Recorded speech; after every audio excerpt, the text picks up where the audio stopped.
Ini adalah enzim Hafiz On, iaitu daripada Mr. Bentong, iaitu enzim halia. Kandungan dia adalah jus pekat halia, madu, apple dan juga lemon.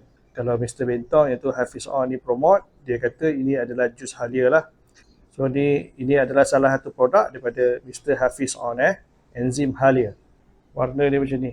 So bawah dia ada pati dia. Okay, jom kita try rasa. So kita try tuan dan cawan dulu, tak perlu banyak-banyak, okay, sikit je.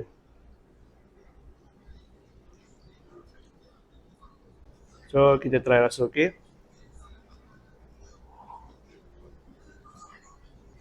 Memang kuat dia punya pati dia.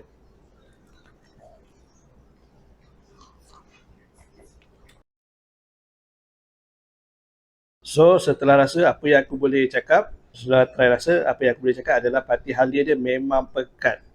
Memang ada rasa madu, apple pun ada, dan lemon memang ada rasa. So kalau korang tanya nak cari air halia mana yang sesuai untuk korang, aku rasa korang boleh pilih yang ni, iaitu enzim halia daripada Hafiz On ni.